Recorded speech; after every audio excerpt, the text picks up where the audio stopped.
Bonjour à tous et bienvenue dans cette toute nouvelle vidéo.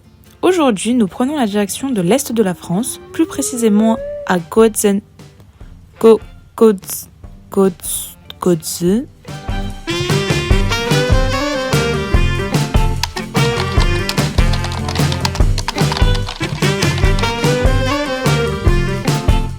Götzenbruck.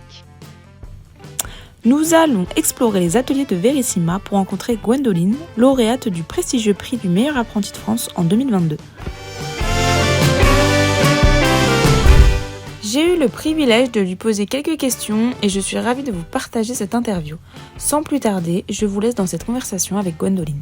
Je m'appelle Gwendoline, je suis vitrailliste depuis 4 ans maintenant, 5 ans bientôt. J'ai fait 2 CAP, un en vitrailliste et un en décorateur sur verre. J'ai tenté le MAF en décorateur sur verre du coup en 2022 et voilà, là je suis en CDI depuis 1 an maintenant.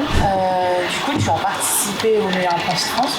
C'est quoi le déroulé en soi de tout ça? Alors on reçoit un sujet et puis on a quelques mois pour réaliser le sujet avec les différents thèmes à faire. Et donc tu as le sujet bien en avance et ouais. Tu peux t'exercer Ouais, j'avais pas énormément le temps parce qu'en entreprise on avait du travail à côté et j'ai principalement fait à l'école mais oui, on a le temps de s'entraîner, on a le temps de faire des tests. Donc moi au final j'ai pas eu beaucoup de temps de m'entraîner. Les pièces qui sont là c'est quasiment mes tests que j'ai tout de suite pris, mais oui, on a un peu de temps de s'entraîner, puis on peut chercher des conseils.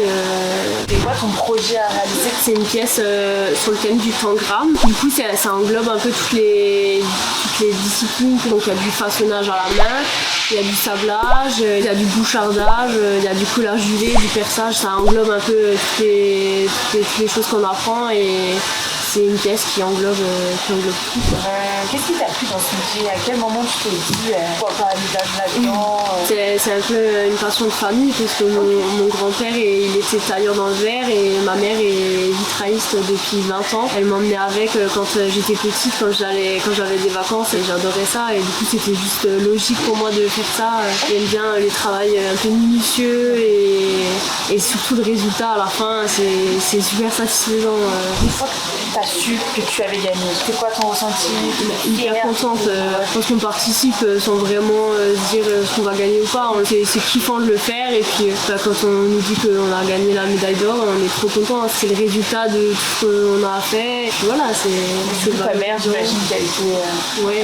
Oui, elle est trop contente et elle me suit un peu dans tous mes projets. Et elle est là. Si après vous voulez lui poser la question, vous pourrez lui poser la question. Elle est là-bas. Ok. Tu as des conseils à donner à quelqu'un qui voudrait se lancer dans ce métier?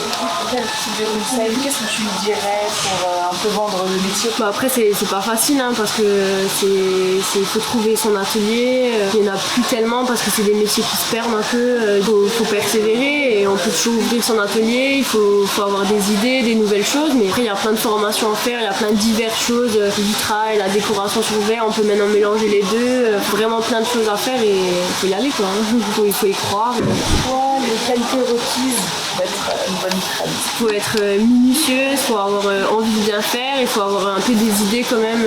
Il faut réussir à se projeter un peu, arriver à voir avec les couleurs comment ça va rendre. Si on a envie, tout le monde peut y arriver. Moi je suis pas super forte en dessin, mais j'arrive à me débrouiller. Pendant la compétition, est-ce que tu étais stressée? C'était quoi ton émotion principale? Comment tu te sentais? Est-ce que tu étais sur les doigts? Tu étais en confiance? Vu que là on a eu pour le meilleur apprenti de France, on a pu le faire en entreprise et à l'école, on a eu quand même le temps et c'est pas aussi stressant que de le faire devant des gens et tout ça, donc ça va, c'est pas stressant, mais oui, il y a quand même un peu la pression.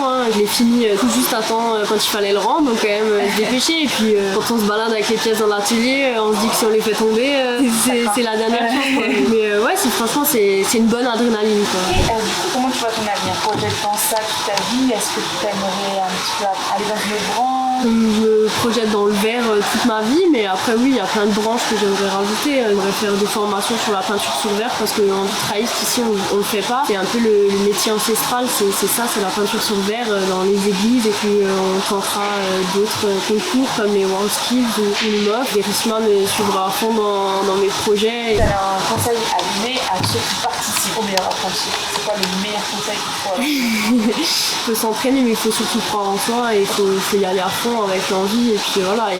Merci Gwendoline pour ces réponses. Cependant, j'aimerais faire un petit retour en arrière avant de continuer cette vidéo.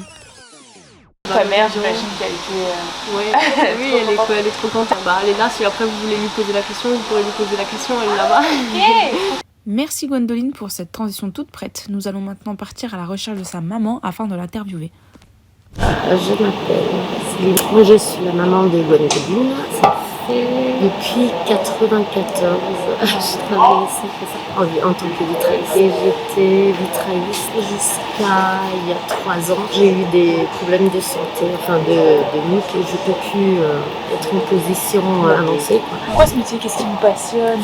On est une famille, on travaille dans le verre. Tous d'ailleurs, mon papa, ma maman, mon beau-frère. Et du coup, la compétition du meilleur apprenti de France, comment vous l'avez suivi avec votre famille? Comment ça s'est magnifique. passé? Moi, j'ai pas fait ça. Je me suis d'ailleurs jamais posé la question. C'est toute ma fierté, Gwendoline. Et qu'elle reprenne le flambeau ici. C'est trop bien, quoi. Vous deviez un peu promouvoir le métier. Qu'est-ce que vous pouvez conseiller à ceux que vous aimez en fait dans ce métier? La création, le dessin, le choix des couleurs, le mariage des couleurs. Qu'est-ce que vous préférez faire sur le verre? Moi, réellement, là, je fais plus de vitraux, donc. Mais sinon, moi, j'adorais créer les dessins, faire les compositions d'après le choix des clients et le choix des couleurs.